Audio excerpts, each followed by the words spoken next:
C'est bon pour moi?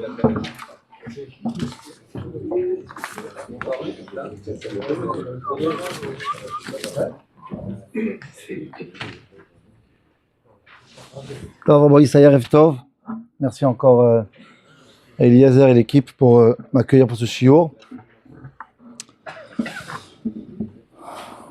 Donc aujourd'hui c'est pas un shiur sur les Chagim, c'est un shiur sur Parashat Shemot, l'ouverture de Parashat Shemot, Sefer Shemot, Galut Mitzrayim, Geulat Mitzrayim, Moshe Rabbeinu.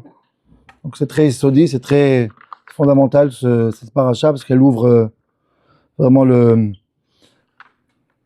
la création du peuple juif, Béhémet. Et donc, je voudrais prendre Perek Bet de Parashat Shemot. C'est le deuxième Perek de Parashat Shemot. C'est un Perek qui m'a l'air fondamental, très important, malgré qu'on ne le voit pas depuis le début pourquoi il est fondamental. Donc ce qu'on va faire, c'est que d'abord on va l'étudier. On va lire le psukim, c'est une histoire. Moshe Bateiva, Moshe dans la Teiva.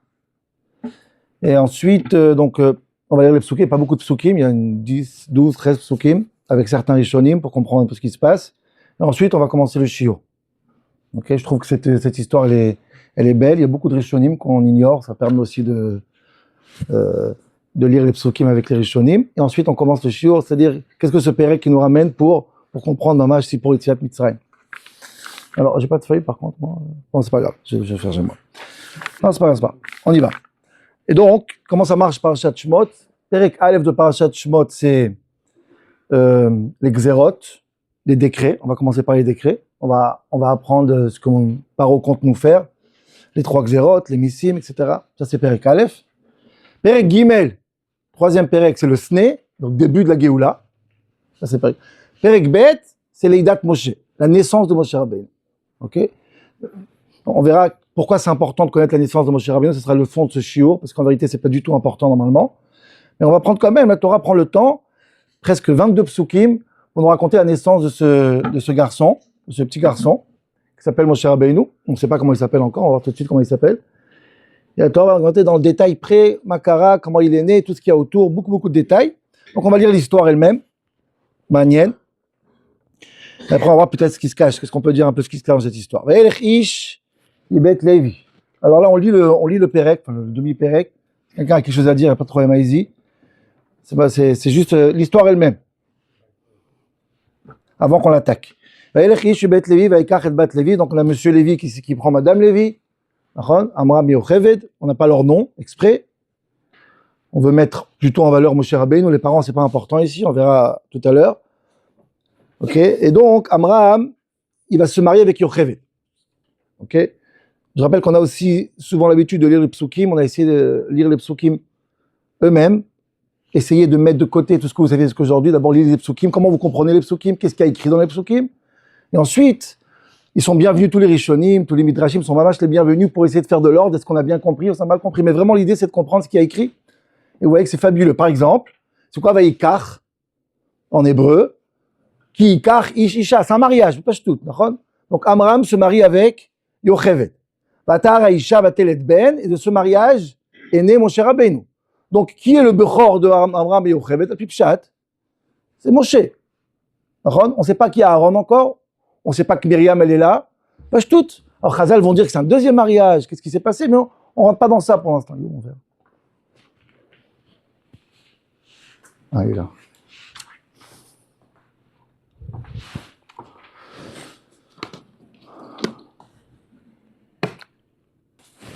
Ok, donc, écoutez bien. Vatar Isha Vatelet Ben. Madame Yocheved est enceinte, et elle accouche un garçon. Vatere Oto Kitobhu. Elle voit qu'il est bien. Essayez de suivre les mots. Vatitzpeneu Shlosha Yerachim. Elle va le cacher 3 mois. Très bien. Déjà, j'ai envie de remarquer une seule chose. C'est pas relié au shiur lui-même. Le shiur lui-même, on va remettre tout ce pérek en question. Je parle maintenant en mâche, les psukim avec les rishonim. Ce qui se passe ici. Il y a un vrai absent ici. C'est qui l'absent ici? Le papa. Le papa va disparaître de la circulation, il va dire Amram ne joue aucun rôle. Mamash. C'est terrible. Ça hurle les oreilles. Il est où Amram? C'est elle qui va faire, c'est elle qui va mettre, c'est elle qui va jeter, c'est elle qui va transmettre, c'est sa fille qui va se mêler. Tout Amram met de côté. On a besoin d'Amram juste pour pour faire un enfant, c'est très technique. Donc, Yocheved avec Amram, parce que sinon il n'y a pas d'enfant qui naît. Voilà, tu as fait ton rôle à Baïta. Donc, Amram n'est pas là. Très bien. Et suite à la naissance de l'enfant, il n'y a que la maman qui va maintenant se mettre, qui va commencer à se mettre en scène, et va tereki tovu. Elle voit qu'il est tov. C'est quoi tov? Tov. C'est quoi tov? Si vous avez combien de rishonim là pour expliquer c'est quoi ce tov? Ramban demande, mais quelle maman dit pas que son fils, la mère juive qui connaît une mère qui dit pas qui tov, ou va tereki tov? Qu'est-ce qu'elle dit chaque mère quand elle a un bébé qui naît? Tov meod, pas seulement tov meod. T'as vu, c'est dommage, il est magnifique, c'est le plus beau, Bah c'est tov. C'est très bizarre. Elle a vu qu'il est tov, donc elle le cache 3 mois. Donc Chazal, Rashi va commencer à dire ce qu'il dit Chazal. On verra nous c'est quoi tov, ce serait mamash, beaucoup plus mamash dans les psukim. Tov, Rashi dit nitmale habayit ora. Il ramène ce que Chazal ils disent. C'est pas stam un bébé qui est bien, c'est un bébé qui a rempli la maison de lumière. Choliot, j'étais pas là-bas. C'est Rashi il doit savoir ce qu'il dit. Mais la maison est remplie de lumière. Et donc, quand la maison est remplie de lumière, elle le cache. Pourquoi elle le cache? Pourquoi elle le cache? Parce qu'il y a l'Égypte qui est là. Ça frappe. Maintenant, imaginez-vous que la maison n'est pas remplie de lumière, elle ne le cache pas. Qu'est-ce qu'ont fait les autres mamans juives? Ils n'ont pas caché, tout le monde a caché, voilà, tout le monde a caché. Tout le monde a caché. Ceux qui veulent pas le cacher, ils mettent dans le Nil, ils mettent dans des bois, tout le monde. C'est pas spécifique à Moshe, et à Yocheved. Mais Chazal, ils disent que la maison est remplie de lumière, donc ça mérite de le cacher. Tov. Manien, Chizkouni nous dit par exemple, c'est quoi Tov? Tov, c'est qu'il est maoul. Il a été circoncis. Chizkouni dit qu'un enfant maoul, c'est un enfant qui est Tov. C'est pour ça, par exemple, qu'il y a une Brit Mila. Qu'est-ce qu'on dit tous? Odou Lachem qui Tov. Dire Chizkouni Lachen, Omri, mais Brit Mila. Quand il y a un enfant qui fait la Brit Mila, on dit tout le monde dit Odou Lachem qui Tov. De qui on parle Tov? Odou Lachem qui Tov.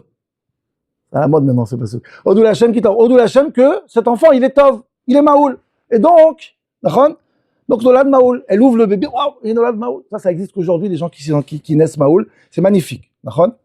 Rachar Hirsch, moi je pense le plus beau pirouche, même qu'il est récent, il va mieux que tous les Rishonim, c'est incontestable. Ok? Pourquoi Rachar Hirsch, non, tout ça, ça explique pas pourquoi elle cache un enfant qui est beau. Tous les enfants, ils méritent d'être cachés. Rachar Hirsch, c'est quoi un enfant qui est bien? C'est un enfant, quand il n'a pas faim, il pleure pas. Ceux qui ont un bébé, ils savent comment ça marche. Les bébés, ils pleurent quand ils ont faim, quand ils n'ont pas faim, quand ils dorment bien. Moshe, c'était un enfant, dit Rachar, c'est très simple. Quand il n'avait pas faim, il pleurait pas. Donc, si tu attends les mitzrim qui viennent, et tu sais que pour le calmer, c'est un biberon, il n'y a pas de problème, on peut le cacher. Quand est-ce que ça devient un problème de cacher? Vous savez, ça me rappelle une histoire. Mon arrière-grand-père, sur Emma Banim Smecha, le Rav Tahertel, il a écrit le Banim Smecha. Je ne sais pas si vous connaissez le livre. Un livre assez connu sur Eretz Israël. C'est un livre qui a été écrit pendant la Shoah. Traduit en français il y a quelques années. Le Rav Tahertel, c'est un Dayan hongrois qui a écrit ce livre, un magnifique livre, fondateur sur Eretz Israël, il y a 2000 marémécors, il a écrit dans un grenier. Il y a là-bas 2000 références, il n'a pas de livre. C'est un livre. Et comment il a écrit ce livre? C'est pendant la Shoah Mamash, dans sa ville, qui était à Pichtian, en Tchécoslovaquie. Il était dans le grenier. C'était les derniers juifs de Pichtian. Lui et 2 familles dans le grenier. Mamash. Et les nazis rentrent, la police elle rentre en bas. Et lui il est là-haut, avec les 2 familles, il y a des enfants, etc. Et maintenant il faut rester en silence. Si on reste en silence, au verbe shalom. Si on parle en silence, Shem Yishmor Yatzil. Et le bébé il commence à pleurer. On lui donne le biberon, essaie de l'allaiter. Donc, il crie. Et là, comme ça il raconte mon grand-père sur le livre, et là, le papa il prend un coussin, il couvre le bébé. Il y a 10 personnes là, on va pas mourir tous pour un bébé. Imaginez-vous la scène. Le bébé devient bleu, la maman elle prend le coussin, elle enlève le coussin. Le bébé il respire, il commence à pleurer. Le papa il prend le coussin, et comme ça il dit, je vois cette scène, j'ai pris mon stylo, mon plume, et j'ai commencé à écrire mon livre. Emma Banim Smecha, la maman qui est contente, imaginez-vous la scène elle est forte, très très forte, et comme ça elle écrit, il dit que la maman c'est Eretz Israël, un livre fabuleux. Ok? Et donc pourquoi je dis ça? C'est qu'un bébé c'est compliqué. Un bébé, il pleure, on peut plus l'arrêter. Donc, dit le Rav Hirsch, si le bébé, il y a des bons bébés comme ça. Ça arrive, il a mangé, il sautait, qu'est-ce qu'il y a besoin de plus? Alors, Vatar qui tombe, dit le Rav Hirsch, le bébé, il est gentil. Alors, petit Speno, il peut rester à la maison. Fabuleux comme chat. Fabuleux. Ok? Magnifique. Rashbam, lui, il donne un autre chat intéressant. C'est quoi Vatar qui tombe? Il dit, à quel âge il est né le bébé? Vous vous rappelez à quel âge il est né, mon cher Rabbeinu? Chazal, ils disent qu'il est né à 6 mois, d'accord? 6 mois, en général, le bébé qui naît, il est nefel. Fichala, on dit, d'accord? Il est nefel, d'accord? Et donc, madame, elle ouvre le bébé, elle ouvre le truc, elle accouche, elle regarde, il est né à 6 mois. Il n'y a aucune chance qu'il va naître. Bayar qui tove. Ah non, il expire. Ok, alors j'y vais, on y va, on va le sauver. C'est plus simple que ça. Ok, ça c'est le farchim. Et donc, je continue les psukim, c'est juste manienne. Le passage continue, donc, elle le cache. Après 3 mois, on ne peut plus le cacher, ça y est, il est grand, ça devient compliqué. C'est nifla. Elle prend une boîte. Vous avez la traduction. Elle met le gosse dans la boîte. Elle le met dans l'eau, dans le Nil, sur le côté du Nil. Ok? J'ouvre une parenthèse. Abrabanel, il dit, qu'est-ce qu'elle a fait ici? Pourquoi elle a fait ça? Elle travaille chez les Égyptiens. Qu'est-ce qu'ils veulent les Égyptiens? Qu'on prenne le bébé, on les met où? Dans l'eau. Qu'est-ce qu'elle a fait, elle? Elle a fait ce que... Dis à Abrabanel, attends, tu travailles chez les Égyptiens ou quoi? Tu es en train de faire la xéra elle-même. On n'a pas besoin d'aide, les Égyptiens, ils se débrouillent tout seuls. Qu'est-ce que c'est que cet acte bizarre? De prendre le bébé, le mettre dans l'eau, et bekach le kayem xérat amitzrim, dit la Abrabanel. Mais elle le fait. Pourquoi elle le fait? Alors on ne sait pas. On ne sait pas. Ça, c'est un passouk fondamental. Okay, je finis cette histoire, elle est incroyable. Regardez les mots. Exprès, j'ai mis la traduction cette fois-ci. Je n'ai pas mis aucun mefarshim, la traduction parce que c'est fabuleux. Sa sœur, elle se met de côté. Pour savoir qu'est-ce qui va se passer avec le gosse. Très bien. Quel âge est la Myriam? Quel âge il a Aaron? 3 ans de plus. Myriam, elle a 2 ans de plus qu'Aaron, ça fait 5 ans. Donc, vous voyez l'histoire maintenant? Myriam, elle veut parler avec Bathia. C'est une fille de 5 ans qui va faire tout ça. Est-ce que c'est possible, une fille de 5 ans? Toute l'histoire de Myriam, c'est une fille de 5 ans? C'est impossible. Dit Ben Ezra, c'est pas Myriam cette histoire. Pas Myriam. Qui a dit que c'est Myriam? Ah, il y a marqué Achoto. Achoto, c'est pas sa sœur. Un peu de culture. Achoto, ça peut être sa famille, ça peut être comment ça s'appelle, la cousine. Quand ça, Abrabanel, il dit, le mot d'Abrabanel, Itachen liot achoto bimishparto. Une de la famille.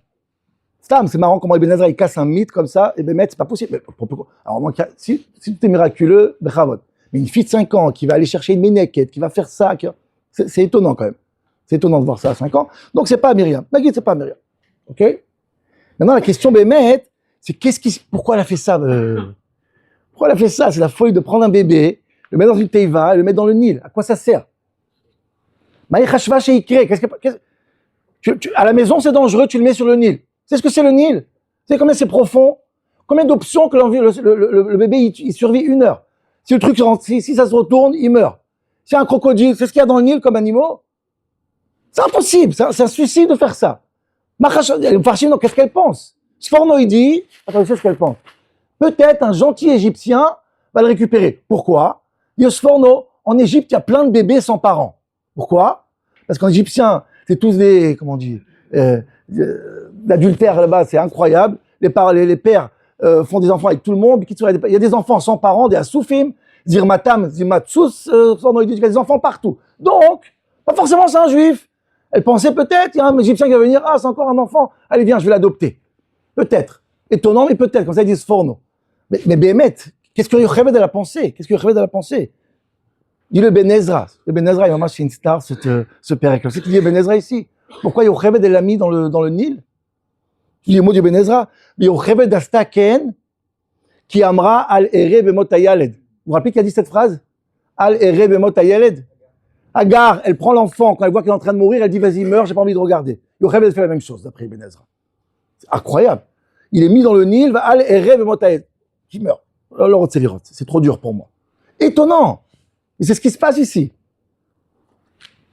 D'après les Ben Ezra, en tout cas. Voilà ce qui se passe. Quoi qu'il en soit, aidez-moi à comprendre ce qu'elle fait Myriam. Regardez les mots du passouk. C'est ça que je vous ai mis en passouk en français. Je répète le passouk. Elle se met de loin, Myriam, ou la cousine, ou la mchanami. L'Edea Mayaselo. Comment il traduit l'Edea ici? C'est faux. Comment on dit en hébreu pour savoir ce qu'il va faire? La date Mayaselo. C'est quoi l'Edea? Déa, la connaissance de ce qui va. Ce mot n'a aucun rapport avec. L'Edea, la date. C'est un mot qui existe dans la Torah. La date Mayasé, la date Maïkre, la date Hayesh Aïn Imlav, Anyodeama. L'Edea. pour la connaissance, université ici ou quoi? Quel rapport le BA ici? C'est très bizarre comme mot. Il est très takoua, il est très au milieu ici. Je comprends pas, mais j'avance. Juste, je finis cette histoire. Ok? Donc Myriam est loin, et je vous demande de regarder Mamash, parce que vous mettez dans la tête de Myriam, si c'est Myriam, de la sœur en tout cas. Qu'est-ce qu'elle se dit la sœur? Je mets de loin, et comme Sforno il dit, qui va le récupérer ce gosse? Dans le meilleur des cas, un Égyptien. Top. Si c'est pas un Égyptien, si c'est pire qu'un Égyptien, ça peut être qui? Un policier. Shoter Mitzri, Noges Mitzri. C'est plus grave. Si c'est un policier qui le récupère, bon, peut-être qu'il va le récupérer. Il y a une chance sur 100 ou 2 chances sur 100 qu'il va peut-être avoir pitié. Dans le pire des cas, c'est pas un policier, c'est un match, c'est pas de chance, c'est qui? C'est un ministre. Alors là, un ministre, il doit tout au roi. Si c'est un ministre, alors là, combien de chances j'ai de réussir? Qui mate pas du tout.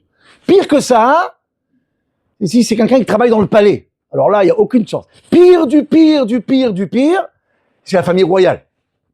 Qu'est-ce qui va s'accomplir, Baruch Hashem? Le pire du pasouk, la Teret bat parole et Chotz alayor, et Myriam, elle voit qu'il rentre dans le palais, c'est-à-dire le pire scénario au monde, c'est incroyable.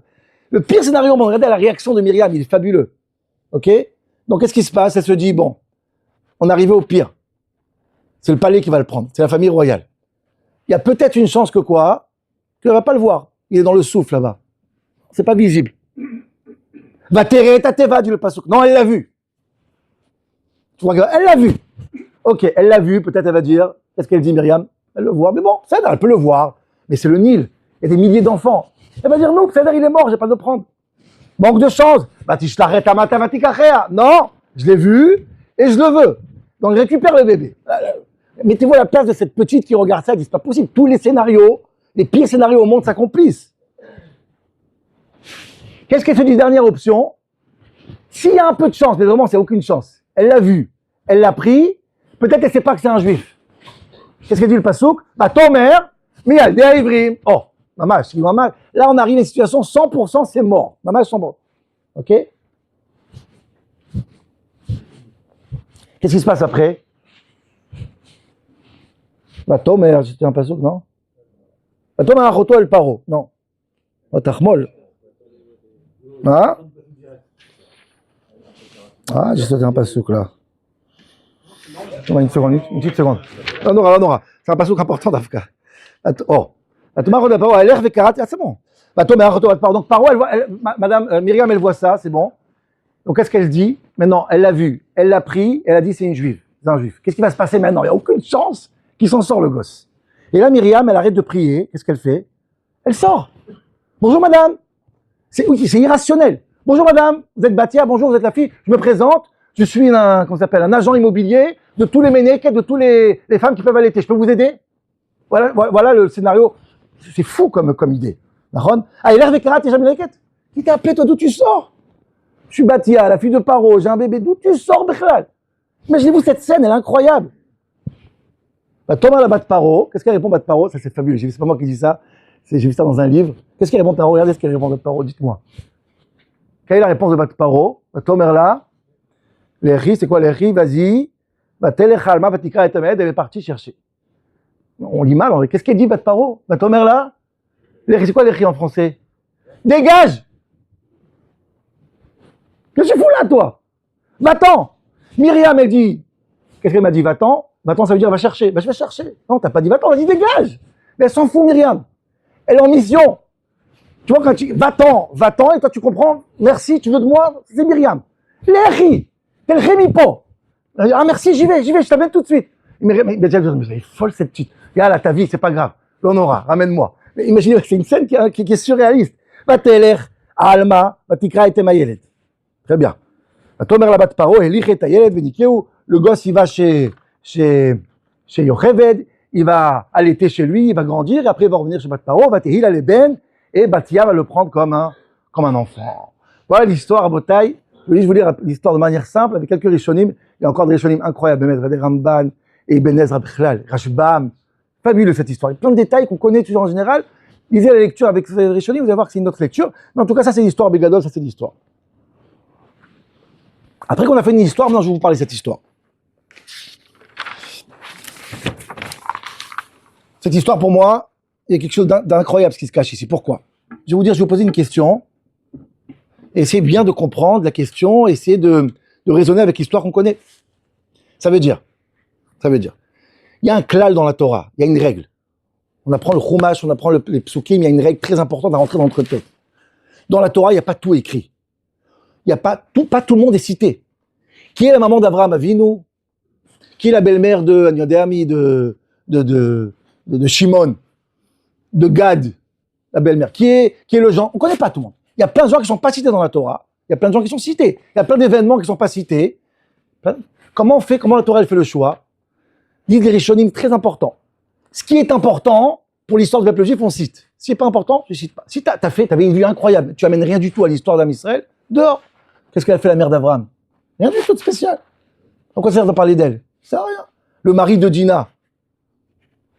C'est le gendre de Yaakov, hein, avec plaisir. Mais ça n'amène rien du tout à l'histoire d'Am Israël. Sûrement, il était à table Shabbat, il a chanté des Émirats, il était le gendre Khatana de Bédessia, le gendre du Nassi. Fabuleux. Mais on s'en fiche. Pour l'histoire des Shvatim, ça sert à rien. Et donc, dit le Ibn Ezra, on ne trouvera pas la Leïda des histoires de naissance qui mat dans Sefer Shemot. Est-ce qu'on connaît l'histoire de naissance de Aaron? Non. Celle de Myriam? Non plus. Et j'ai cherché tous Sefer Shemot, il n'y a pas de naissance. Il y a seulement 2 naissances et les enfants de Moshe, les enfants de Yosef, Gershon et Eliezer, ils sont nés. On ne sait pas comment, mais ils sont nés. Mais ce que je veux dire, c'est quoi? C'est que la naissance, comment ça s'est passé? À quelle heure elle a accouché? Qui était le père? Quoi? Tout ça, c'est pas intéressant. Maintenant, je veux juste vous comprendre ou m'aider à comprendre. Vous connaissez l'histoire de Moshe. Il va venir, il va voir le Sné, il va sauver le peuple juif. C'est une magnifique histoire. Qu'est-ce que l'histoire de Moshe dans la Teva change 1 millimètre à la délivrance de Moshe des Juifs d'Égypte? C'est-à-dire qu'à partir de Moshe, il devient le Mashiach, le Goël. Son histoire, elle peut être identique si la Torah commence comme ça. Rabotai, il se fit un Roetson, un berger, qui s'appelait Moshe. Il était marié avec Tzipora. Il marche dans la rue, dans le champ avec, et il a vu un Sné. Et il voit le Sné, et Dieu lui dit, va sortir d'Égypte. Et voilà, on finit l'histoire. Ça marche parfaitement. Parfaitement. D'ailleurs, on a vu ça chez Abraham Avinu. Abraham Avinu va venir dans la scène. Quand est-ce qu'il atterrit dans la scène du peuple juif? Il est marié déjà. Là, il y a Abraham, mari de Sarai, il s'installe, Yomer Hashem, Lech Lecha. On commence la vie d'Abraham. La naissance n'a aucun sens. 22 psukim, il y a plus de psukim sur la naissance de Moshe Rabbeinu que sur les psukim du Shi'aboud, psukim de la Galoute. Il y a 4 psukim sur le Shi'aboud. Il y a 4 psukim qui nous racontent comment les Juifs ils ont souffert en Égypte, c'est tout. 22 pour savoir que Yocheved s'est marié avec Amram. À part l'heure de la choupa, on a tout ici. Yocheved s'est marié avec Amram. C'est incroyable. Et après qu'ils sont mariés, elle voit, waouh, il a une belle lumière. Ou il pleure même pas, c'est génial. Alors on le cache, on le sort. Mais qui l'a allaité? Madame Truc. Essayez d'imaginer, vraiment de faire cet exercice intellectuel, essayez d'imaginer tout ce pérec qu'il est effacé. Dans quoi ça change le succès de Moshe Rabbeinu, l'histoire de Moshe Rabbeinu, la personnalité de Moshe Rabbeinu. Il parle même pas le... Et d'après le Ben Ezra, il dit que c'est un saut que personne ne peut comprendre, Bémet, cette histoire. À quoi ça a servi qu'il est dans le palais? Ça a servi à quelque chose? Bémet. Même l'Égyptien, il ne parle pas. Il dit à Kadosh Baruch Hu, Loïch Devarim, je ne parle pas le langage des rois, je ne parle pas le langage des Égyptiens, Bechalesh Begay. À quoi ça sert? Qu'est-ce que ça peut me faire que tu as allaité chez ta mère et que ta maman spirit, ta deuxième maman s'appelait Batia? Mazem Shané. Aaron aussi était avec toi dans le coup. Dieu il a dit vous faites ça à 2. Et Aaron c'est un tzaddik. Né à Bnei Brak, il a vécu à Bnei Brak et il a fait un bon travail aussi. Qu'il Mazem Shané. 22 psukim, c'est énorme. Et Chazal disent que si la Torah commence à raconter seulement quand tu es en mission, quand ça change l'histoire, quand c'est fondamental. En quoi l'histoire de Moshe Bateiva avec Agar, j'ai dit Agar, avec cette histoire-là, avec le beau stress, en quoi ça change, Béhémet, toute l'histoire de tous ces Sefer Shemot? Les 10 makot, ça change si tu es égyptien quand tu fais les 10 makot. Qu'est-ce que ça change? C'est chané. Essayez d'imaginer. Refaites tout par Shemot, Vaera, Bo, Béchalach, le Midbar. Dans le Midbar, ça change quelque chose qui était égyptien dans le désert. Ça change rien du tout. À quel moment il y a un pasouk? Heureusement qu'il a grandi chez Paro. Sinon, ça change tout. Pas du tout. Je suis pas niveau en fait. Ça n'a même pas aidé pour les macotes, ça n'a même pas aidé pour le convaincre Paro, rien du tout. Gournisht. Et donc, on a 22 psukim en plus. Sefer Shemot doit commencer par Perek Aleph, après on suit Perek Gimel, Vayiro Etzon, Vayi Baïmahem, Vatal Shavatam al Elokim, ils ont commencé à pleurer, Vayiro Etzon, le Sné, hop, il va à Midian, il prend sa femme, chérie, on va sauver le peuple juif. Zéro. Comme ça, on va commencer Sefer Shemot, on a un beau Perek qui est très bon, il y a 1000 films dessus, regarde les films, c'est intéressant. Un exercice, ceux qui ont, c'est les 10 commandements, comment ça marche, comment s'appelle le film?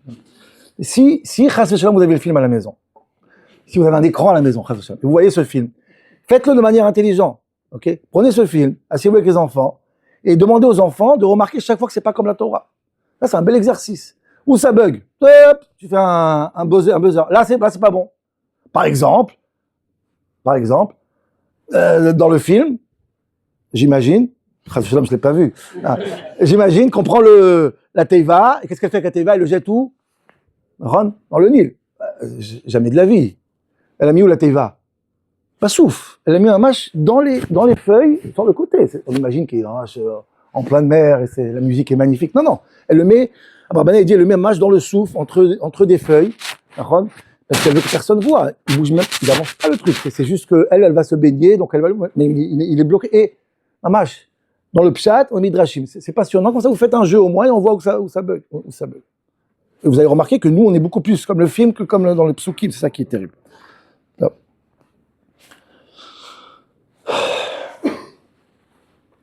Ok. Donc, ma première question, elle est censée, la question la plus importante de Shiro, c'est ça. À quoi ça sert cette histoire? Un pérec entier, le pérec inutile. Il est très beau, il est très meragesh. C'est un miraculeux. Agave. Tout le monde, il y en a qui me disent, on a fait ce shiur, on a commencé à étudier ça hier à Deauville. Oui, mais c'est un miracle, c'est un miraculeux. Donc, il est rescapé de la Xéra, de Kolaben, Aïlod, Aïlod, Teshtrou. C'est magnifique. Abraham aussi, il est miraculeux de Urkazdim. Personne n'en raconte. Les sentiments sont bons, mais on ne parle pas de sentiments. La Torah est très radicale, elle compte les lettres. Quand est-ce qu'il commence à agir sur moi? Et donc, c'est obligé de dire à Botaï que la mission de Moshe Rabbeinu commence quand? À sa naissance, c'est Badaï. Il faut voir toute la personnalité de Moshe Rabbeinu sur terre dans ce pérec-là. Pourtant, il est passif dans ce pérec. Comment comprendre ça? Mais sa mère, elle est active. Et donc, à quoi ça sert pour nous? Et donc, ça sert à montrer que déjà, même avant la naissance, il y a eu le fait qu'Abraham, il l'a repris alors que c'était dangereux. La mère, elle est active. Comment elle est active, la mère? Elle a tué son gosse. Elle l'a caché, elle a voulu le protéger. Elle l'a jeté dans l'eau. Ok, en le protégeant. Elle est comme à garde après Ben Ezra. Bon, on verra. C'est Maniel Meot. Boker Tov. Donc ça, c'est la première question à Botaï. Ok. Deuxième question que je vous rappelle, c'est ce que j'ai dit quand j'étudiais. C'est quoi le DA? C'est quoi ce DA ici? Les DA Maya Selo. Rappelez-moi ce pasouk là. Il y a un DA qui me dérange. Il y a quelque chose de très DA ici. Il y a un date ici, très fort. C'est quoi ce date là? Mazé les DA Maya Selo. Et quatrième question, ou troisième, je sais pas, je compte plus. Ouais. Où est parti Amram? Où a disparu Amram? C'est quand même incroyable. Il n'a pas son mot à dire ici. Pourtant, c'est lui qui a divorcé, d'après Chazal, c'est lui qui a divorcé, il était très actif. Pouf! Perek Bet, Amram disparaît de la circulation. Amram, comme si, c'est une antithèse à Amram, ce qui se passe ici. Yochevet, c'est l'antithèse à Amram. Incroyable. Et dernière question, c'est une question qui me fait presque ironique. Batia, elle est supposée, elle transgresse la parole de son père, elle prend un gosse juif. Très bien. Comment ça se passe dans le palais? Elle le prend, elle l'amène à la maison. Qu'est-ce qu'il dit son père? C'est qui ce gosse, chérie? Qu'est-ce qu'elle répond? Non, j'ai pas d'enfant, j'ai adopté un enfant. Ok, ça marche. Est-ce que Paro, il sait que c'est un juif? Est-ce qu'il sait que c'est un juif? Vadaï, qui sait? Pourquoi? Comment il s'appelle? Moshe. Pourquoi Moshe? C'est sorti de l'eau. Qui en sort de l'eau dernièrement? Pas des poissons, des gosses. C'est des gosses qui tombent dans l'eau. Qui sont ceux qui sont dans l'eau en ce moment? C'est des enfants juifs. Mais elle n'est pas normale. Dans le palais royal, il appelait « Voici l'enfant que j'ai sauvé de l'eau ». Papa, toi, tu dis que tous les enfants doivent mourir. Et moi, j'appelle mon fils Moshe. C'est une provocation énorme. Il n'y a pas d'enfant dans un pays normal, il n'y a pas d'enfant dans l'eau. S'il s'appelle Moshe Kiminamaï Meshiti, ça veut dire « Papa, je t'embête ». Et j'appelle mon fils même, je m'en fous de mon père. Je m'en fiche complètement de la xéra de mon père et j'appelle comme ça mon fils. Impensable. Qu'est-ce qu'elle fait Batia ici? C'est bizarre comme comportement. Un peu de kavod, un peu de rechet. C'est proche de Staline ton père, c'est pas n'importe qui est ilou. Ça c'est les questions sur Perek Aleph, sur Perek Bet de Parashat Shemot. Et je voudrais essayer d'expliquer un yesod, un grand yesod. Avec ça on va ou à ouvrir tout Sefer Shemot. C'est un histoire qui peut changer un match, une vie. J'espère l'expliquer comme je peux, le plus clair possible. On va essayer de comprendre ces histoires. Qu'est-ce qui se passe dans la naissance de Moshe Rabbeinu? Alors, mettons ça de côté, je vais parler d'autre chose, et on va arriver à ça. La plus grande question de Sefer Shemot, Rabotai, et de Sefer Bereshit, et de l'histoire du peuple juif. Une question la plus importante, la plus fondamentale, que personne n'arrive à répondre jusqu'à aujourd'hui. Comment je sais que personne n'arrive à répondre? C'est qu'il y a trop de réponses. Et on a un klal, c'est-à-dire Barbanel, quand tu as une question, et tu as 1000 réponses, ou tu as 5 réponses, c'est que chaque réponse, elle est faible. Pourquoi tu es venu en retard ce matin? Écoute, je vais dormir tard hier soir, je suis désolé. Et en plus, il y avait des bouchons. Et en plus, la voiture était cassée. Azov, t'as pas de réponse bête. S'il y a une réponse, elle est bonne. S'il y a 1000 réponses, ok. Donc, il y a une question qui est fondamentale. Et je vous dis, on a fait un show dessus pendant quelques années. Et c'est incroyable cette question. Il n'y a pas un qui a écrit sur Yetziat Mitzrayim qui n'a pas posé cette question. Quelle est la question? Elle est simple. Pourquoi les Juifs ont été en Mitzrayim? Qu'est-ce qu'ils ont fait? Pourquoi ils ont été punis de 400 ans d'exil? Lama. Question bête, hein? Pourquoi? Je vais vous dire quelque chose. Il n'y a pas une chose dans la Torah, dans toute la Torah, chacun qui a une punition dans la Torah, tu connais la réponse. Il y a une épidémie, tu sais ce qu'ils ont fait avant. Il y a le feu, tu sais ce qu'il y a, Nechashim, il n'y a pas chaque chose. Le Sibaou Mesolev, la punition Sachar Veones dans la Torah, c'est direct. Tout celui qui est puni dans la Torah, Caïn, Evel, Adam, tout, il y a une faute. Là, on a un peuple, Ben Ribono Shalom, c'est une question qui je vais vous dire pourquoi elle est terrible cette question. Chaque fois que je parle de cette question dans un shiur, je sens pas que ça choque. Vous savez pourquoi? Parce qu'on est tous les enfants du syndrome de Stockholm. On pense qu'on mérite les coups. On est tellement massacrés, ça fait 3000 ans, que ça vous choque même pas cette question. Quand il irait qu'on fait tchouva, il sourit mechaprim. Non! Il n'y a pas il sourit mechaprim. Dieu rencontre Abraham Avinu, il dit, écoute-moi bien, mon cher Abraham. Tes enfants vont aller en Égypte, vont souffrir 400 ans. Lama. Pourquoi? Il y a une raison. Ils ont fait quelque chose. Ils sont même pas nés encore. Makara. 400 ans d'exil. 210 ans de Shiabout, le Koshi à Shiabout. Des enfants massacrés. Les femmes, les Avadim, Galout. Et ça va se finir, ne t'inquiète pas, ils vont sortir. C'est vraiment gentil. Bémet, Todaraba. Si c'est possible de ne pas rentrer, je préfère. Je fais toujours Pessah, on fait toujours ce shiur, on fait le Seder, on est tellement content. Le Macha, je ne sais pas qui a dit ça, j'ai vu un des Rishonim même. Je pense un des Rishonim. Un mari qui frappe sa femme, Shem Ishmor Viatzi, il la frappe, il la tabasse pendant des années. Et la femme, elle n'en peut plus. Et là, ils arrivent à et ils décident, écoute chérie, j'ai décidé d'arrêter de te frapper. Nigmar. Et chaque année, elle fait une fête, elle invite tous ses amis. Pourquoi tu fêtes? Parce que mon mari ne me frappe pas. Kol Barda, tout celui qui est normal, il dit, tu fêtes ça? Tu fêtes que ton mari ne te frappe pas? Tu sais que quand il te frappe, c'est pas normal ou pas? Non, bon, moi, c'est vraiment normal que je suis frappé. Demande à Barbané, mais pourquoi on fête le Seder, on est sorti d'Égypte. Mais pourquoi je suis rentré en Égypte, Kol Aruchot? Qu'est-ce que j'ai fait? Qu'est-ce qu'Am Israël a fait? Et Abrabanel, la question 15 d'Abrabanel dans Parashat Bereshit, Perek Tetzain, sur Brit Ben Abetarim. Il dit 8 réponses, on a trouvé dans Chazal. 3 dans la Gemara, 1 dans le Ran. Il amène 8 réponses à Abrabanel. Et chaque réponse, il dit des termes, j'ai noté ici.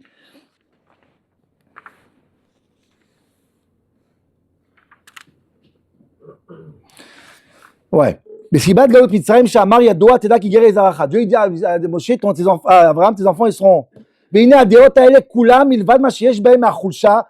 Tous les 8 réponses. Pas seulement qu'ils sont khalash, ils sont faibles.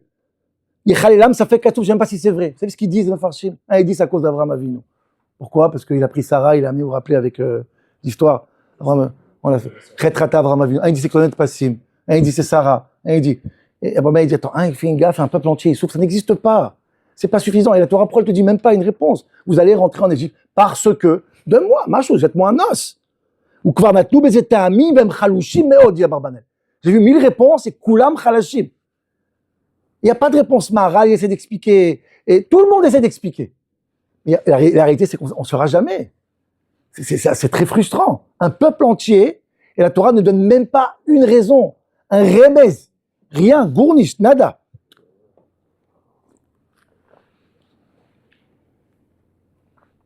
Et je vais vous répondre à cette question à Botaï. Ce n'est pas cette prétention, mais une idée qui est là. Et cette idée, elle est fondamentale, surtout. Dommage, tous les Avodat Hashem, toutes nos relations avec notre vie, avec Kadosh Baruch Hu, notre femme, nos enfants. Hashem, Sfatay Tiftar, j'arrive à l'expliquer, parce que c'est sur cette paracha, mais c'est surtout dans la vie, j'essaie de le dire.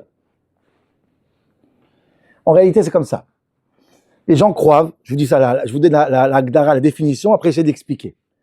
Les gens croient que quoi? Les Juifs sont en Égypte, ils souffrent. Maintenant, il faut qu'ils sortent. Qui est-ce qui dérange aux Juifs de sortir? Paro, les Égyptiens. Et donc, on va essayer de convaincre l'Égypte à faire sortir les Juifs. Et faire, allez-y, mettez-vous de côté, les Égyptiens, laissez-nous sortir. Et tout ce qu'on fait aux Égyptiens, tous les macots, c'est pour faire quoi? Pour qu'ils laissent les Juifs sortir. L'essentiel, c'est quoi? C'est que les Juifs sortent d'Égypte. Comment je fais? Quel est l'outil? J'essaye de convaincre l'Égypte. Je répète, parce qu'il faut bien comprendre. Ça marche une ma'apecha. Nous, on est toujours concentrés de l'idée que Galot Mitzrayim, c'est quoi? Il y a une obsession, c'est quoi? C'est que les Juifs sortent d'Égypte. C'est très important. Et pour ça, je vais essayer de mettre de côté tous ceux qui dérangent, c'est-à-dire Paro et l'Égypte. La vérité, c'est exactement le contraire. Toute l'idée de l'Égypte, c'est quoi? C'est que je convainque Paro. Comment j'arrive à convaincre Paro? Viens ici, amène-moi les Juifs ici, fais-moi une galoute, fais-moi une géoula, parce que j'ai besoin de parler à Paro. Je répète, l'essentiel, c'est quoi? C'est qu'on parle à Paro, on essaie de lui expliquer que c'est... Comment je fais pour parler à Paro? Si les Juifs sont pas en Égypte, comment je parle à Paro? Pas parler à Paro. Donc Dieu, il a mis les Juifs en Égypte. Et il a fait tout ça pourquoi? Pour que je puisse convaincre Paro qu'il y a un Dieu sur terre. Les Juifs, c'est une métaphore à l'essentiel. C'est comme une mise en scène pour l'essentiel. Je sais pas si vous avez compris cette idée, j'essaie de la répéter, je vais vous donner 2 exemples. J'ai vu une histoire, Non, c'est fou parce que cette chita-là, elle est fondamentale, je vais vous donner plusieurs exemples sur ça. Le Beth Alevi dit ça. Il y a une histoire sur le Beth Alevi comme ça, je vous donne cet exemple. Le Beth Alevi, c'est le père d'Abraham de Brisk, le grand-père du Rav Soloveitchik. Il était Lévi. Qu'est-ce qu'ils font les Lévim quand il y a un Cohen? Birkat Kohanim, ils font... Très bien. Il y avait un Cohen dans sa chute qui s'appelait Dov Kook, le Rav Dov Kook, le frère du Rav Kook. Rav Dov Kook, il était gêné. Le Beth Alevi lui-même, il lui fait des tchilats, c'est un Lévi. T'es Lévi toi aussi, non? Non? C'est pas normal. Et il dit, je suis vraiment gêné. Le Beth Alevi le regarde, il dit, viens, je t'explique quelque chose. Moi, je dois faire une halakha dans Shulchan Aruch, c'est quoi? C'est faire Netilat au Kohen. Toi, ici, pourquoi t'es né, Bechlal, toi? Pour que je puisse faire ma halakha. Moi, l'essentiel, c'est de faire une halakha dans Shulchan Aruch. Comment je fais cette halakha? Dieu, il va créer un Kohen, qui va venir dans ma choule, et moi, je ferai ma halakha. Écoutez bien ce que je vais vous dire. Vous prenez un taxi, vous allez à la maison. Toi, tu penses que quoi? Que le but, c'est d'aller à la maison. Et l'outil, c'est quoi? C'est prendre le taxi et parler. Non! L'essentiel, c'est quoi? C'est de parler au chauffeur taxi. Vous allez voir pourquoi. Comment je fais pour parler au chauffeur taxi? Dieu, il a créé une maison, il a créé une femme, donc il fait que tu dois aller là-bas. Et donc la femme et les enfants et ta maison, c'est quoi? C'est une métaphore, pourquoi? Pour que tu puisses parler au chauffeur taxi. À Botaï, l'essentiel dans l'Égypte, c'est une seule chose. C'est que nous, on parle à Paro. Si les Juifs sont pas en Égypte, on ne peut pas parler à Paro, il faut un prétexte. Dieu, il met les Juifs en Égypte pour que je puisse convaincre Paro qu'il y a un seul Dieu. L'essentiel, c'est le dialogue avec Paro. L'outil, c'est les Juifs en Égypte. Vous avez compris cette idée ou pas? C'est important, ça. Le Rav Beth Alevi dit par exemple, Paro, il fait des rêves. Je donne un autre exemple. Paro, il fait des rêves. Quelqu'un, il a des rêves. Et il fait des rêves, les 7 vaches, etc. Et qu'est-ce qui se passe? Les 7 rêves vont me dire que quoi? Qu'on lui dit, écoute, voilà ce qui va se passer. Et Yosef va devenir roi d'Égypte. Dieu, Beth Alevi, c'est pas comme ça que ça marche. Pas parce qu'il a fait des rêves, il est devenu le roi d'Égypte. Il doit devenir le roi d'Égypte. Donc, qu'est-ce qu'on fait? On fait qu'il fait un rêve. On doit parler à l'Égypte. Comprenez bien ce que je vais vous dire, parce que ça change tous ces faire Shemot. On a un dialogue à parler avec Paro. Ce qui intéresse Dieu à la première seconde, c'est va convaincre Paro qu'il y a un Dieu. Oui, mais quel rapport moi et Paro? Paro, il est en Égypte. T'inquiète pas. Je t'amène le peuple juif, je te le mets là-bas, je te le fais souffrir, mais tout ça, c'est pourquoi? Pour que tu parles à Paro. Si vous comprenez cette idée, Rabotaï, je vais vous dire, c'est dans les Psukim. Tout change, tout la Gada, elle change. En vérité, il y a une obsession depuis Sefer Bereshit, c'est quoi? Dieu dit, s'il vous plaît, allez parler à Paro en Égypte. Chacun des Avot ira en Égypte essayer de parler à Paro. Il y a une chose qui ne change pas, c'est Paro. Le reste qui change, une fois c'est Abraham, une fois c'est Yosef, une fois c'est Jacob, une fois c'est David, une fois c'est... Mais qu'est-ce qui ne change pas? Le dialogue avec Paro. Le premier qui va essayer de parler à Paro, c'est qui? Abraham Avinu. Il va avec sa femme. Qu'est-ce qui se passe? Ça marche pas. Yitzhak, Dieu dit, Alteret Mitzrayim, mais rentre pas, parle pas avec Paro. Et après, il y a qui? Jacob, il a peur d'aller en Égypte. Altera, vas-y en Égypte. Après, Yosef va aller en Égypte. Et après, tout le monde va en Égypte. Pourquoi? Parce qu'il y a une mission en Égypte. C'est pas que Paro, il est là pour sortir le Juif d'Égypte. Les Juifs sont là pour qu'on parle à Paro. Il faut changer la donne. Si Baoum est sauvable. C'est quoi la preuve, Rabotaï? Si tout l'Égypte, c'est pouvoir sortir le juif d'Égypte, combien de macotes il faut? Une. Mais l'essentiel, c'est pas que les juifs sortent d'Égypte. Pas du tout. Je veux qu'ils restent en Égypte, les juifs. Pourquoi? J'ai besoin de 400 ans pour convaincre Paro. Donc restez ici, s'il vous plaît. Et c'est terrible parce qu'en fin de compte, l'histoire de les juifs en Égypte, c'est pas l'essentiel. Les juifs, ils m'aident à faire quelque chose ici. C'est pas. Alors, pourquoi c'est tellement important de parler à Paro? Je vais vous expliquer tout de suite. Mais comprenez comment ça change tout. Ça change. Il y a une obsession dans la Torah, c'est essayer de convaincre le goy qui s'appelle Paro, chez En Ka Hashem Elokeinu. Et s'il faut pour ça, et ça, c'est ce que Dieu dit à Avram ben Abetarim. Viens ici, Avram. Tu deviens le premier des patriarches. Après, il y aura Yitzhak, il y aura Jacob. Vous savez, c'est quoi votre rôle sur terre? C'est de convaincre Paro qu'il y a un Dieu. Comment vous allez le faire? T'inquiète pas, je t'arrange la scène. J'amène tes enfants en Égypte, j'amène tout. Tout est prêt. Maintenant, parle à Paro. C'est incroyable.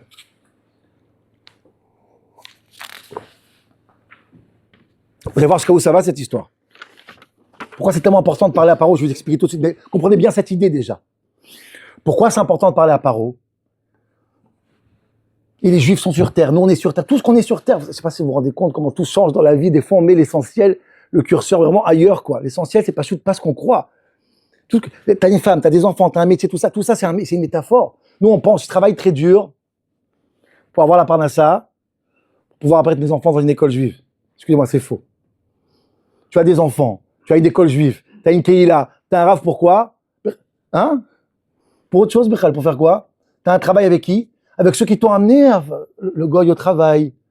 Les gens, tu crois que tu crois que toutes ces choses-là que tu crois que c'est des outils, en vérité, c'est eux l'essentiel. Et toute ta famille, c'est des outils. Parce qu'on oublie une chose qui est le plus important, ça s'appelle ce qu'on appelle le tikkun olam. C'est quoi réparer le monde? C'est pas ta femme, tes enfants et ton travail. Tout ça, c'est au service de quoi? C'est quoi le tikkun olam? C'est parler au goy. Alors c'est quoi ce tikkun olam? Comprenez bien cette idée. Et après, je vais expliquer comment ça rend dans les psukim, c'est nifla. Et ça change tout. Regardez ce que je vais vous dire. Regardez ce que je veux dire. En vérité, tout commence où? Tout commence à sa date. C'est très simple. Quelle différence entre avant le Gan Eden et après le Gan Eden? Quand on est dans le Gan Eden, Rabotai, juste avant qu'on mange le fruit, il y a ce qu'on appelle Tov Vera, le bien et le mal. C'est quoi le bien et le mal? Le bien est le bien absolu et le mal est le mal absolu. Il n'y a pas de mélange. Tout le monde sait c'est quoi le bien. Ce qui est mal est vraiment mal. Ce qui est bien est vraiment bien. Quand ils mangent le fruit de l'arbre de la connaissance, qu'est-ce qui se passe? Tov va'ara meshamshim be'irbuv yachad. Le bien et le mal se en tov blira ve'en ra bli tov. Tout se mélange. Et là, il va se passer ce notre rôle jusqu'aujourd'hui. Notre rôle à quoi? C'est quoi maintenant? C'est d'aller chercher dans chaque gras le tov qu'il y a. Pas chute meurtre. Il y a du mal dans tes enfants, il n'y a pas de mal, tout va bien. Ta femme, c'est extraordinaire. Ta maison, c'est extraordinaire. Il est où le mal? Dans l'extérieur. Dans la galoute.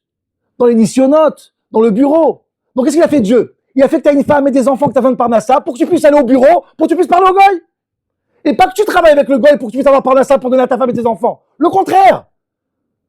Le contraire. Le but de Tikkun Olam, c'est d'aller chercher, et c'est pour ça, Rabotai, que dans chaque mal, il y a quelqu'un qui toque, je pense.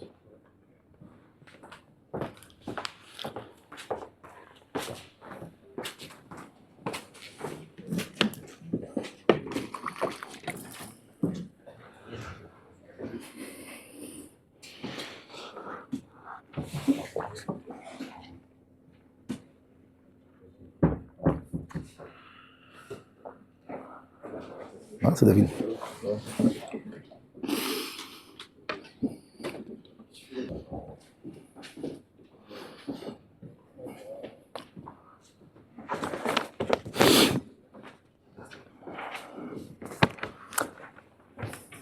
Écoutez bien. L'idée, ce qui se passe ici, Rabotai. À partir du moment qu'ils ont mangé le fruit, c'est une mauvaise nouvelle qu'ils ont mangé le fruit, mais c'est une très bonne nouvelle. Pourquoi? Parce que dorénavant, il n'y a plus de mal sans bien. C'est terrible, mais c'est incroyable. Il n'y a plus de mal sans bien. Et notre rôle sur Terre, c'est aller chercher le Tov chez Bara. Mamash Kacha. Et quand il y a marqué Bezeat Apecha Tochal Lechem, la fiole, la fiole au fond, c'est quoi? Ça d'aller chercher Mamash. C'est pour ça qu'on est en galoute, c'est pour ça qu'on est en France, c'est pour ça qu'on est 2000 ans de galoute. Tout ça, le Beth Amikdash, tout ça c'est une métaphore, tout ça c'est mis en scène. Pourquoi? Pour qu'on puisse aller chercher les nitzotzot Mamash dans chaque mal. Et mettez ça dans votre vie, Mamash. On met beaucoup, on investit beaucoup de choses dans quoi? Pour nous, c'est la totsa, le résultat, c'est quoi? C'est bon, chez mes enfants, ils sont... Non, c'est pas ça. Tout ce qu'il y a autour de toi, ton Beth Midrash, ta choule, tes parents, tout ça, c'est pour faire en sorte que quoi? Que tu dois les nourrir, tout cela.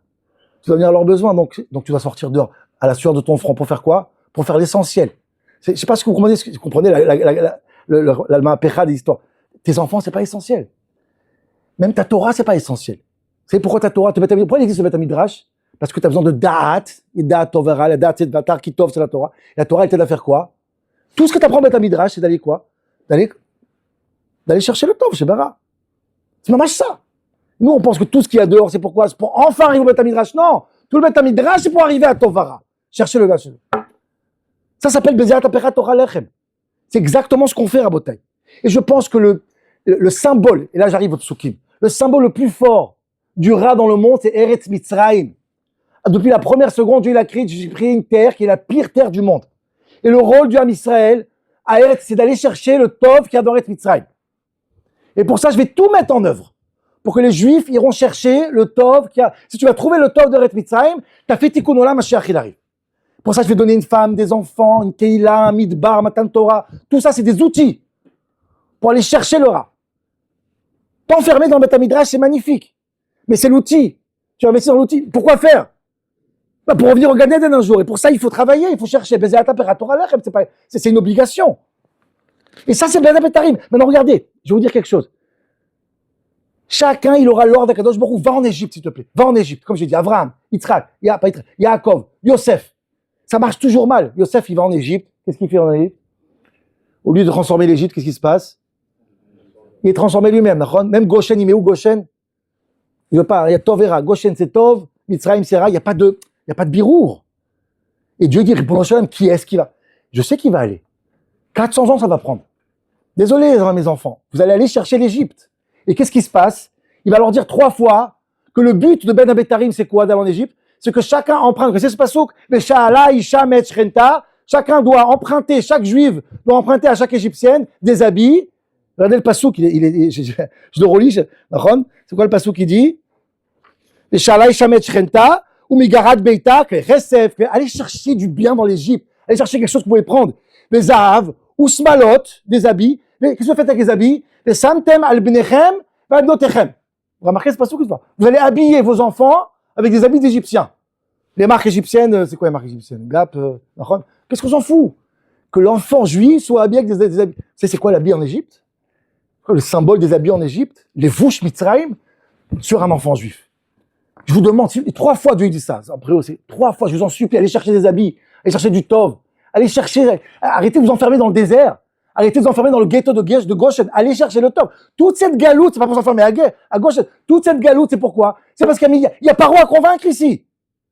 Il y a pas roi à convaincre. C'est ce qui se passe quand je vous dis, je prends l'exemple du taxi. Tu vas en taxi chez toi à la maison, tu crois que le but c'est d'arriver. C'est ce qui se passe dans les 5 minutes, dans les 10 minutes que tu es avec un chauffeur taxi, qui est goy, qui est, ou n'importe qui. À ce moment-là, tu dois travailler. À ce moment-là, tout ton travail et tout ce qu'il y a eu, c'est pour arriver à ces 5 minutes-là, d'aller chercher le bien. C'est pour ça qu'on est en galoute, Rabotai. C'est pour ça qu'on est sur terre. On est sur terre, pas pour s'enfermer, on est sur terre pour aller chercher ce birour. D'accord? Et Dieu, il dit ça. Dans les psukim, c'est incroyable. Dieu, il dit, le pasuk, il dit, à Moshe Rabbeinu dans le Sné. Tous les miracles que je vais faire en Égypte, c'est pourquoi? C'est pas pour faire sortir le juif d'Égypte. Les juifs vont sortir d'Égypte. Quand c'est qu'ils vont sortir d'Égypte? Quand j'ai fini le travail avec Paro, en fait. Pas le contraire. Disforno, c'est quoi le but de l'Égypte? Tout ce que j'ai fait, tous les deux, c'est pour que peut-être Paro fasse tchouva. Et c'est pas moi qui le dis, Rabotai. Ayez ça s'appelle l'œil de regarder les psukim. Chaque fois que Dieu fait une maka, qu'est-ce qu'il dit? Les man bezet teda qui ani Hashem. Paro. Les man teda qui ani Hashem Elokeinu. Les man teda qui ani Hashem Ekerev Haaretz. Bavour teda qui ani Kamon Yimchol Haaretz. Et donc le juif qui est en Égypte, il dit j'ai envie de sortir d'Égypte. Si tu demandes au beau Dieu, écoute vraiment, Mahon, c'est pour ça qu'il y a marqué que Dieu il écoute les juifs seulement après 200 ans. C'est pas la priorité que tu sortes. C'est pas la priorité que tu sortes, cher juif. Pas du tout. La priorité c'est quoi? C'est que Paro te fasse sortir. Sinon ça sert à rien. Et donc, c'est pour ça que Paro il va dire plusieurs fois Khatati, Hashem Hatzadik. On essaye d'avoir Paro un maximum. Toute la Haggadah, tout le Mitzrayim, Rabotai, c'est 400 ans, Brit Ben Abetarim, écoutez bien, 400 ans pour faire quoi? Pour convaincre Paro de dire Shema Israël. Pour ça, tout est mis en œuvre. On a posé la question, mais pourquoi les Juifs sont rentrés en Égypte? C'est pas une punition. J'ai aucune manière de parler à Paro si vous n'êtes pas en Égypte, cher Juif. Je suis désolé. Je suis obligé. Nahon, pourquoi je dois avoir un travail? J'habite en province. T'habites pas en province pour avoir un travail. T'as besoin d'un travail pour habiter en province. Parce que j'ai besoin que tu fasses un travail en province. Et donc, j'ai fait en sorte que tu as besoin d'une Parnassa. J'ai fait en sorte que tu habites en province. À Kolkacha. Arrêtez de prendre le... Il y a une histoire avec le Tzemar Tzedek. Troisième Rabbi Lubavitch, troisième, petit fils du Balatania. Il faisait des mamaris, il faisait des discours très compliqués, il n'arrivait pas à comprendre. C'était trop profond. Il y avait un juif qui est arrivé, un juif simple. Il est assis, il parle, le rabbi parle, il comprend rien. Et il y a une phrase qu'il comprend. Le rabbi dit là, c'est Yadoua, que c'est connu, que quand il va commencer à pleuvoir, les chats rentrent dans les fours. Le rabbi a besoin de parler de ça pour un exemple, je sais pas trop quoi. Ils sentent avant qu'il va pleuvoir, ils rentrent dans les fours. Et le rabbi explique que ça, un bio, pas de problème ça. Et donc, c'est la seule chose qu'il a compris, lui. Et donc, l'année d'après, il pleuvait pas, on attendait la pluie. Qu'est-ce qu'il a dit? J'ai une idée, j'étais chez le rabbi, il a dit quoi? Mettez les chats dans les fours. Puisque le rabbi a dit que avant qu'il pleut, les chats ils rentrent dans les fours. Donc, s'il pleut pas, ça prend les choses à l'envers. C'est pas que je travaille pour subvenir aux besoins de mes enfants. Non, mes enfants, ils sont là. Mes besoins sont là pour que je suis au travail. Pourquoi? Parce qu'il y a un boulot à faire dans ce monde-là. On est descendu de ce monde parce qu'il y a un tov à chercher. C'est ça, date, tovara, il faut avoir un cerveau qui essaye de trouver dans chaque chose dans ta vie. Et comprenez bien, Rabotai, parce qu'on perd beaucoup de temps. On a fait un shiur sur Soukot, ça. Notre vie, c'est une vie de conseil. On cherche juste les totsaot à la fin. On perd beaucoup de temps dans la journée. Chaque chose dans la journée, c'est une matara. Excusez-moi, qui tu rencontres au bureau, qui tu rencontres au métier, dans le train, dans le RER. C'est ça l'essentiel. Parce que tous ces gens-là, Dieu t'a créé une famille pour que tu rencontres tous ces gens-là. C'est pas que tu rencontres tous ces gens-là c'est tout qui change, Et ça c'est Tovara. Si vous avez compris cette idée, Rabotai, je pense qu'on cherche la personne par excellence qui arrivera le mieux à parler avec l'Égypte. Bémet. Pas celui qui arrivera à sortir les Juifs d'Égypte. C'est pas important, ça. C'est que je cherche quelqu'un qui, Bémet, il arrivera par sa personnalité de chercher de trouver le Tov absolu chez l'Égypte. Allez, on reprend les psukim, Rabotai, on recommence. Voyez, les Réchubet Lévi, regardez ce qui se passe. Tout ce que je viens de dire maintenant, c'est dans les psukim. Ikar et Bat Lévi. Myriam et Yocheved et Amram vont se marier. Maintenant, il se passe quelque chose. Yocheved, Amram, qu'est-ce qu'il dit Amram? Je divorce. Pourquoi je divorce? Je ne veux pas avoir des enfants en Égypte. Ça veut dire quoi? L'Égypte est fichue. Laisse-moi tranquille, je veux pas. Moi, je suis dans le Gan Eden. Le Ra, c'est le Ra. Le Tov, c'est le Tov. Séparation totale. Je ne veux pas. C'est à ce moment-là qu'Amram, il sort de la psukim. Dehors, Amram. T'as rien compris. Il faut quelqu'un qui va chercher le Tov chez l'Égypte. Il faut avoir des enfants. Et Yocheved, quoi? Vatar, Aisha, Vatel, Vateroto, qui Tov, Yisrazal, c'est quoi le Tov? On revient à Maaseh Bereshit. On parle de Tovara. Mon cher Rabbeinu, c'est lui qui va prouver le Tov qui existe dans chacun, y compris dans l'Égypte, essentiellement dans l'Égypte. Nachon?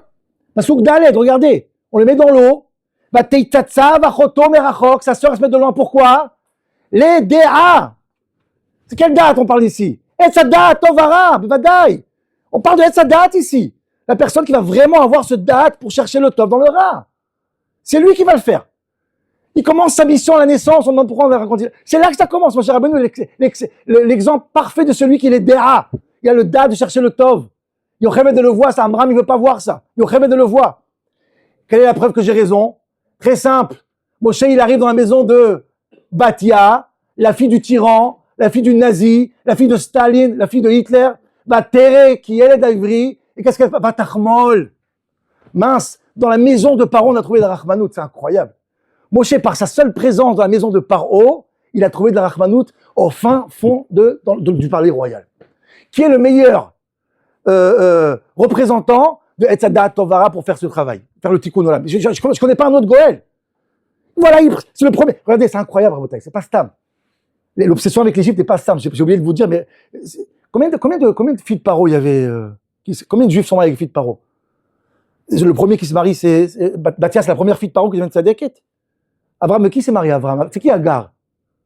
Agar, c'est qui Agar? La fille de Paro aussi. C'est qui la première femme de Shlomo HaMelech? La fille de Paro aussi. Et chez Traim Mimtza, c'est la fille de Paro. Tout le monde essaye. Tout le monde essaye. Il y en a un qui rend cette fille-là, Bat Ya. Il y en a un qui montre qu'en Galoute, on arrive à faire le Tikkun. On a une chance en Galoute. On comprend pourquoi je suis là. Et moi, je vous explique. Je ne sais pas si j'ai fait ce shiur une fois ou pas, sur quelques minutes, parce que c'est impressionnant. J'ai fait ce shiur une fois. Mais comprenez bien c'est qui cette Batia. J'ai besoin d'enregistrer une fois. Non, c'est toujours important de rappeler. Qui est cette Batia? C'est une cruelle. Pourquoi elle va se promener? Pourquoi elle se baigne dans le Nil? Il y a des enfants dans le Nil. Tu es capable de te baigner dans un Nil où il y a des enfants qui flottent? Vous comprenez de qui on parle ici? Du rat Shebera, le plus rat au monde. Et elle se flotte. Et j'ai donné cet exemple, c'est quel exemple donné? Le camp de Maïdainek. J'ai donné ce chiour, j'ai envoyé la photo dans le groupe WhatsApp. Dans le camp de Maïdainek, il y a une baignoire. Jusqu'aujourd'hui, il y a une baignoire vide à l'entrée du camp. Jusqu'aujourd'hui, c'est quoi cette baignoire? Marchémo, c'était on s'appelle le Mefaked, celui qui dirigeait le camp. Il voulait de l'eau chaude. À côté des chambres à gaz, c'est chaud. L'eau est chaude. Donc il se baignait là-bas. C'est exactement ce que fait Batia. J'ai besoin de me baigner. Je veux un spectacle. Je veux voir des enfants qui flottent. Des enfants juifs qui meurent. C'est magnifique. Le meilleur spectacle du monde. Je vois de l'utile à l'agréable. T'as plus rat que ça, c'est un match, t'as galoute, c'est Betor galoute. Viens, mon cher Rabbeinu, il te dit, écoute-moi bien.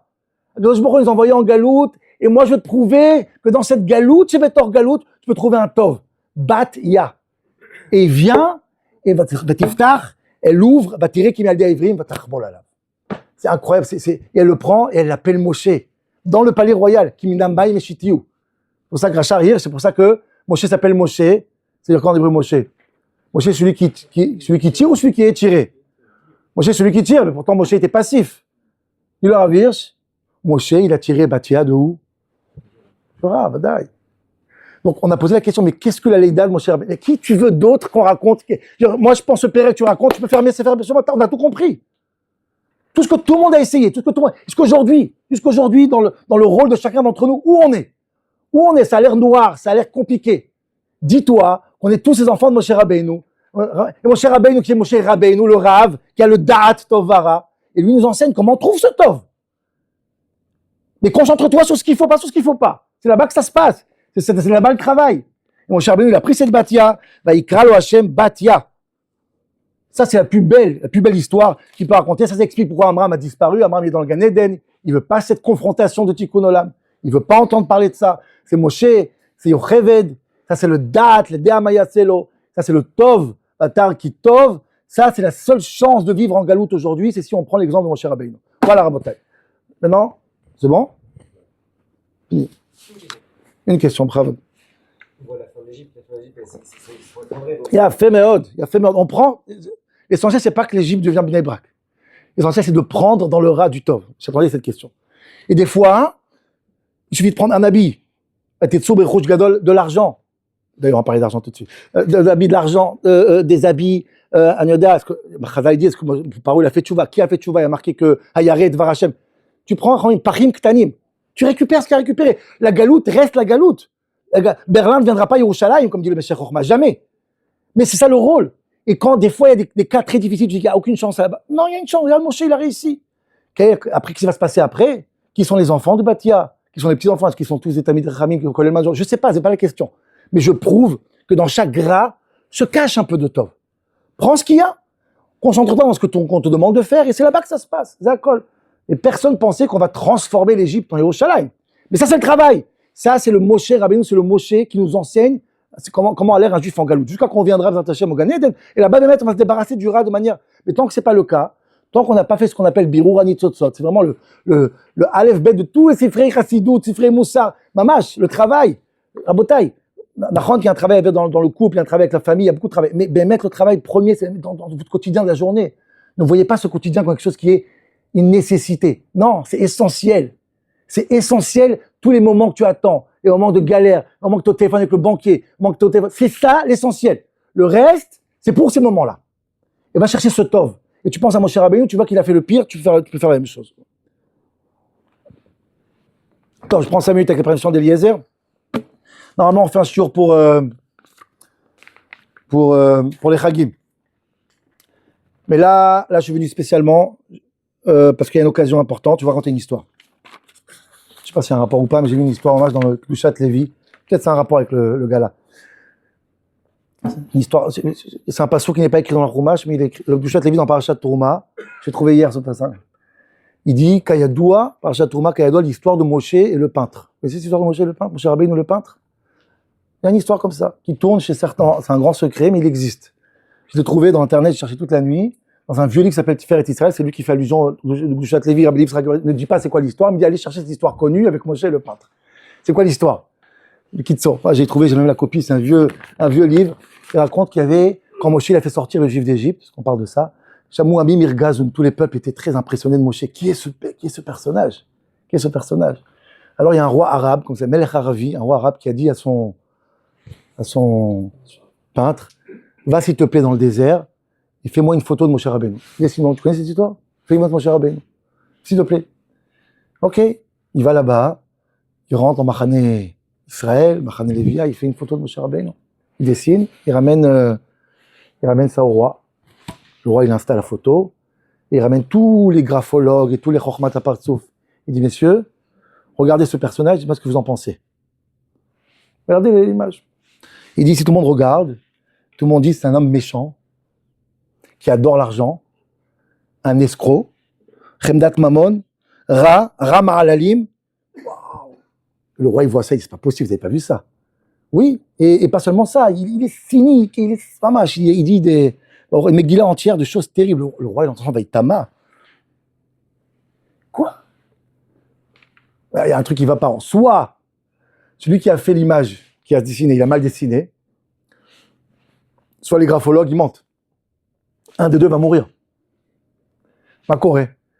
Et le graphologue, le peintre, il dit, quoi, j'ai fait ma mâche au très près. Et les autres, on a fait notre métier, on est des pros, je vous dis, on a ce qu'on vous dit, ce qu'on a vu, on vous dit. Top.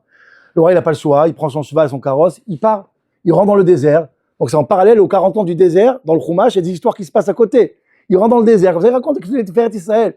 Il rentre dans le désert, il rentre dans Machane Lévia, Machane Israël, il dit, c'est vous, on peut voir Moshe Rabbeinu, s'il vous plaît?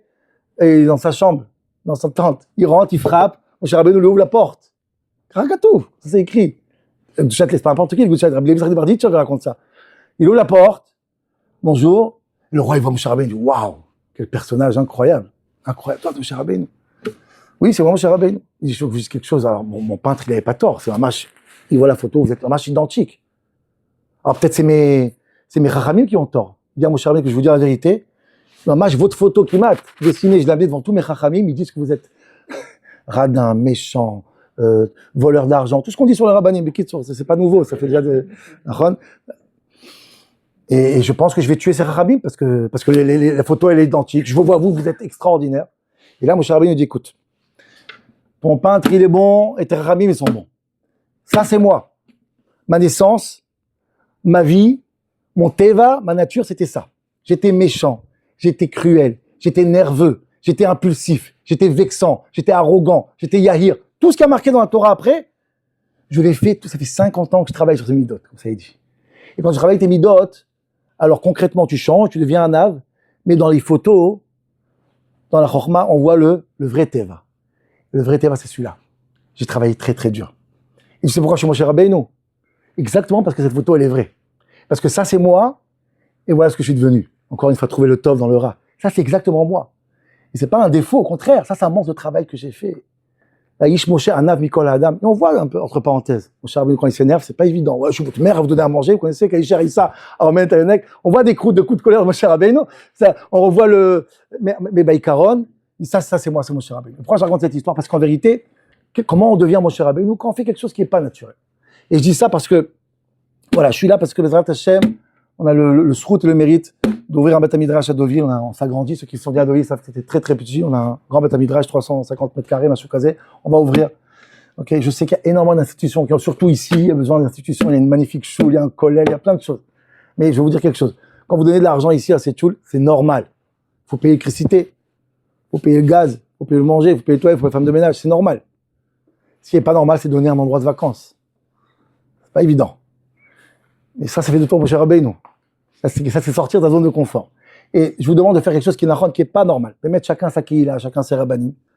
Mais je voulais, ça fait des années, je voulais qu'on a, Bezrat Hashem, cet endroit. Cet endroit, il ne va pas être seulement pour Deauville, il va être pour toute la région, toute la France. Ça veut dire que chacun, d'abord, Bezrat Hashem, j'espère qu'il y aura plus de shurim, on va enregistrer, parce qu'on aura un Beth Midrash énorme, avec qui m'a 3-4 000 sfarim. Ça va étudier. Vous ne pouvez pas vous imaginer c'est quoi étudier à Deauville. C'est machou, c'est l'olami.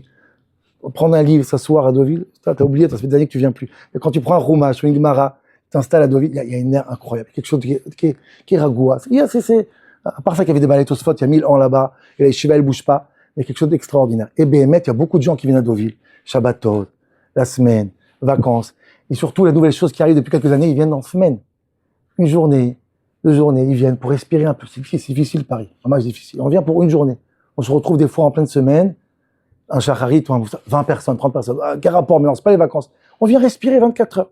Qu'est-ce que je fais toute la journée? Je sors avec ma femme un peu dans les planches, ça aide, et après rentre à l'yeshiva. Il y a un endroit allumé, avec café, thé, gâteau, on mange. Et ça étudie avec des kollelman, des gens qui étudient, avec moi. On étudie. Et ça peut être et des gens qui travaillent, on voit toutes les couleurs. Et ça veut dire la yeshiva de tout Paris. Des gens qui viennent, soit, la Gemara appelle ça barberav de radioma, un rave d'une journée. Un tamid racham de 2 jours. Un tamid racham d'une demi-journée. Pachout, tu quittes le bureau, et tu vas étudier, Pachout, où tu vas? Tu vas à l'yeshiva avec une demi-journée. Vous n'avez pas s'imaginer quel nachat de roi. Nachon, comme je dis, il faut sortir de sa zone de confort, c'est pas évident, mais il faut que ça se passe. Et il faut que ça se passe, et on a envie que ça se passe. Et pour ça, c'est pas une yeshiva où chaque année on va faire en sorte qu'il faut tenir les bachourim. Non, pas du tout. Bon, Hachem, chez nous à Deauville, ça se passe bien, le budget il tourne, les gens ils aident. Il n'y a pas de gala chaque année, il n'y a rien du tout. Il faut juste acheter l'endroit. Juste acheter l'endroit. Khat Péami, après on vous embête plus, le Rolam va après continue à donner ici, comme d'habitude, c'est normal. Il y a plein de frais. Et c'est ça. Et voilà, je suis venu ici, j'ai fait ce chiot, on a un gala sur la tête, je me suis cassé la tête 3-4 jours. Je voulais faire chiot parce que je voulais dire que c'est ça, en fin de compte, c'est ça qu'on voulait. On voulait qu'à Deauville, on arrive à convaincre Nachon qu'il y a un Beth Midrash. C'est important. C'est vraiment important. Et je ne vais pas vous parler 3 heures, vous expliquer. Comme j'ai dit ça il y a 2 Shabbatot, quand ils ont fait le Beth Midrash, il n'y a pas eu de gala. Pourquoi? Parce que tout le monde comprenait que c'était important. Tout le monde comprend c'est quoi la valeur d'un Beth Midrash. J'ai dit ça tout à l'heure à la radio, j'ai dit que Moshe Feinstein, j'ai trouvé ça fabuleux. Moshe Feinstein, quand ses enfants ils étaient petits, ils jouaient au ballon. Je raconte ça souvent parce que ça m'a vraiment bouleversé cette histoire. Jamais il leur a dit, les enfants, on arrête le jeu, on va étudier les devoirs de la Gemara. Jamais il a fait ça. Pourquoi? Pour pas que les enfants ils associent Gemara avec on arrête de jouer. Faut pas associer ça. On arrête de jouer les enfants, très bien, on va manger. Après manger, on va étudier. Mais jamais une association entre Torah et...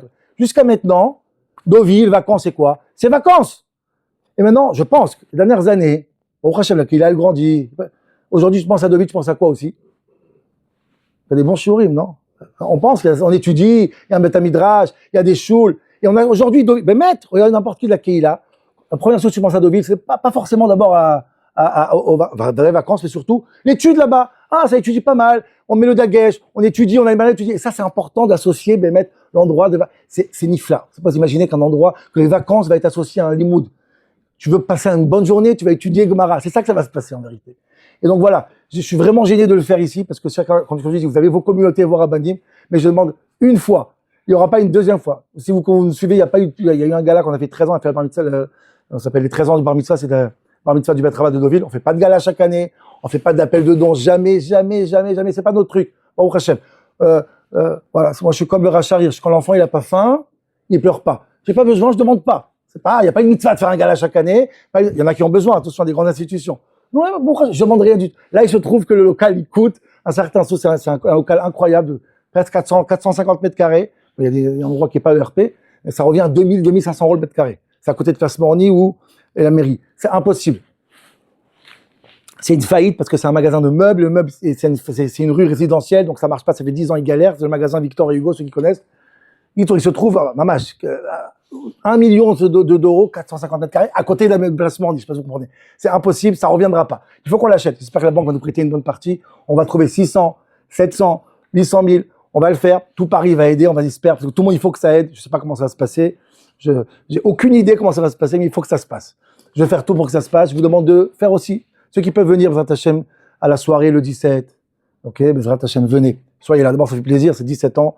Et on vient, on fait les chaim, ça serait il y aura une bonne ambiance, on va parler de Deauville, etc. Ça va être marrant, et on va faire un truc magnifique, très bien. Mais ceux qui peuvent aider, Béhémet, et je dis quelque chose que j'ai dit Shabbat dernier, je sais que c'est compliqué, mais je vais vous dire un secret énorme. J'ai dit ça Shabbat dernier parce que c'est important. C'est un sod galouille. Mamash. C'est quoi une tzedaka? C'est toutes les mitzvot. Comme ça, il y a écrit. C'est Frère Chassidim, il y a écrit comme ça, que c'est quoi C'est quoi une mitzvah qui est appréciée, ou une tzedaka qui est appréciée? C'est s'il y a kazat d'âme. C'est ce que c'est kazat d'âme? Quand le sang il coule. C'est quoi le sang il coule? Quand tu as sacrifié quelque chose. Mamash, je vous dis ça parce que Bli Kesher à Deauville ou pas Deauville, sachez-le, quelqu'un peut donner une tzedaka toute sa vie, si le sang n'a pas coulé, c'est-à-dire, c'est pas à la place de quelque chose qu'il voulait, c'est comme être un philanthrope, comme la philanthropie de Bill Gates. C'est bien ou pas? C'est très bien. Mais qu'est-ce qu'il a coupé pour donner de l'argent? Qu'est-ce qu'il a coupé comme membre? Je vous dis, essayez-le. Quand les enfants demandent un écran, par exemple, un cadeau, et vous dites à vos enfants, écoutez, on va pas acheter un grand écran aujourd'hui, on va peut-être pas aller en vacances la semaine prochaine, on va faire quoi? On va acheter des sfarim. On va aider une école. Et essayez de faire ça avec vos enfants. Je vous dis, c'est incroyable. S'il y a kazat d'âme, s'il y a du sang qui coule, la mitzvah, elle devient incroyable. Et c'est pour ça qu'il y en a qui font des mitzvahs toute leur vie. Comme ça, la Gemara raconte, Rabbi Yochanan ben Zakkai, toute sa vie. Et à la fin de sa vie, il dit, Eni yodea, je sais pas si je vais au Gan Eden ou au Gan Eden. T'as appris toute ta vie. Il n'y a pas eu la kazat d'âme. Tu kiffes le limoud. Il est où ton kazat d'âme? Qu'est-ce que tu as sacrifié pour ça? Comment t'es sorti de ta zone de confort? Comment t'as transformé comme cher Rabbeinu de la méchanceté là-bas? Qu'est-ce que t'as sacrifié? Et que Ben Ishraï, il dit que je fais route d'amim, qui veut dire, je fais route d'amim, Shamishmor, assassiné. Tu veux éviter je fais route d'amim, tishpor d'amim. D'amim, c'est de l'argent. Fais couler de l'argent. Mamash kacha. Et je vous dis, c'est pour ça que je dis ça, parce que je sens que mon projet à moi, c'est vraiment une prise de sang. Parce que vous avez déjà donné, vous avez vos rabbanim et vos shouls. Je suis conscient à 1000%. Mais là, ça va être une mitzvah incroyable. Là, je pourrais vous dire, là, vous allez vraiment faire couler du sang, parce que c'est pas naturel. Pourquoi moi, je vais donner à Deauville, qui a un bête à dire, patli. Et là, ça devient quelque chose. Donc, si vous avez de l'argent, vous devez acheter un appartement, n'achetez pas.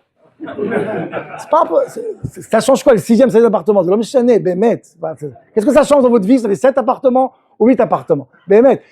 Si vous avez prévu d'aller en Corse, ou aller en vacances là-bas, combien va coûter tes vacances? Minimum. 7, 8, 10 000 $. Chérie, on va pas cette année. Pourquoi? Parce que je veux qu'il y ait de la Torah en plus dans le monde. Imaginez-vous ça, vous vous rendez compte? Ça va rester éternellement, mais ton voyage en Corse qui va se rappeler dans 2 ans. Personne ne va te rappeler. Faites couler du sang. Je dis ça, Bémet, faites cet exercice. Je sais que tout notre projet, c'est un kazat d'âme.